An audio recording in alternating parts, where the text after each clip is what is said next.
هذه المجموعة من الدول اللي هي عايشة في الانقلابات واللي عايشة في الأمية والتخلف والظلم والقهر، هذه المجموعة هتتسع الفجوة بينها وبين الدول الأوروبية لدرجة إن هيبقى المسافة بين مجموعة زي المسافة بين القرود والبني آدمين.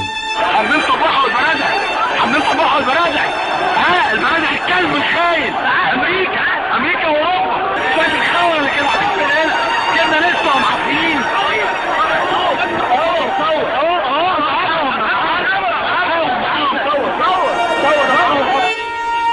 يعني هذه الدول هتحول سكانها لمجموعة نسانيس بالضبط بالنسبة للمجموعة المتقدمة من العالم.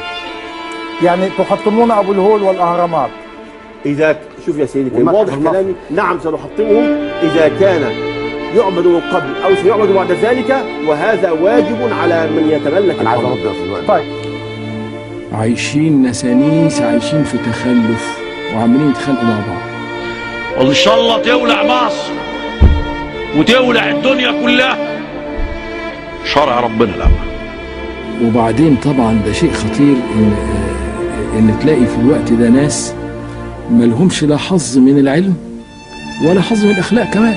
وعمرو اديب الرداح وابراهيم محمد قليل الادب، لا بقى ده العمليه زبلت ووسخت، وهم كلهم على بعض زباله، 500 واحد حطوا في صفيحه زباله. الشريعه اولا هي دينك ودين امك ودين ابوك. طبعا اقل اذا فاتنا العلم وما يصحش يفوتنا الاخلاق.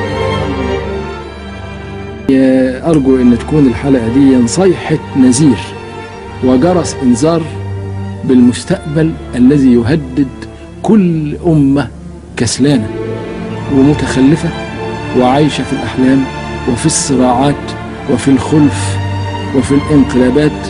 بقول جه الوقت بقى انها تفوق، والا هيفوت الوقت.